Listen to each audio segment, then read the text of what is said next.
Slice 35 is simply a review of what you have done the past several slices. So there is nothing new here, although you do have quite a bit to keep track of. So first of all, you will be using any of these words before, after, when, because, since, although, or if. So you will be using one of those words in each sentence. So it's important that you read the sentences very carefully to determine which word is the best fit. And also, just a reminder, if you do begin your sentences with a part that tells when, where, if, although, unless, because, or as, you will have a comma after that part. And I realize I need a comma after as. I also need one after if. So I've had this second if there. So sorry about that, typing too quickly. Um, so again, if you begin your sentence with one of these words, you'll have a comma after the part, not after the word, after the part. But if you put the word in the middle of the sentence, then there will be no comma. So let's look at this together. Number one, Derek can go to the movie tonight. He does his homework after school. Huh, well, it sounds like to me that Derek can go to the movie tonight if he does his homework after school. Now, you might think a couple of these could work. Well, before he can go to the movie tonight, he does his homework after school. Nope, doesn't work. After he does his homework after school. Nope. Derek can go to the movie tonight when he does his homework after. That's still kind of awkward. Because he does his homework at, well, we don't know that he's going to, so it really is an if. It really is a conditional. Okay, so since the if is coming in the middle of those two sentences, you're going to get rid of the comma.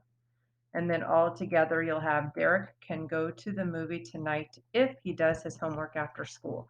No comma. Okay, number two, bear baiting is popular. It is illegal.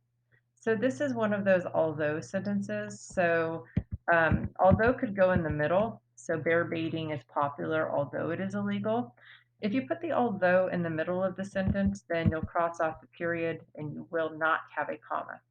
However, if you do want to start it with it, so although bear baiting is popular, comma, it is illegal, you're welcome to do that as well. The although could go both ways. Um, it could go both ways for that. Okay, number three, I like my friend Marco. He never makes fun of me. Well, I like him because he never makes fun of me. So we're going to go ahead and have the because. That is a C, not an S. And you're going to cross off that period. There will be no comma. So I like my friend Marco because he never makes fun of me.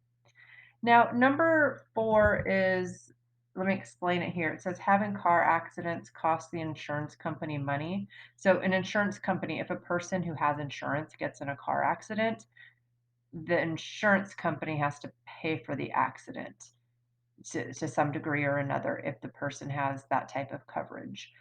So people who have had no accidents pay lower premiums. Premiums is the monthly payment to the insurance company. So here it makes sense, right? If you don't get in accidents, so if the insurance company isn't having to pay for car accidents, then you're probably going to pay less every month. But a person who has regularly or has gotten in more than one accident is probably going to have to pay more per month. So because having car accidents costs the insurance company money, comma, people who have had no accidents pay lower premiums. So that's just a because one. And because it started with because, it'll have a comma after money in place of that period. All right. Okay. So go ahead and let me check here. Finish up doing 1 through 10. Again, just read very carefully to determine which word will be the best fit. If you do begin with the word, you will need to change the period to a comma. But if you put the word in the middle of the sentence, then there will be no comma. All right, if you have questions, check us out at office hours. Take care, have fun.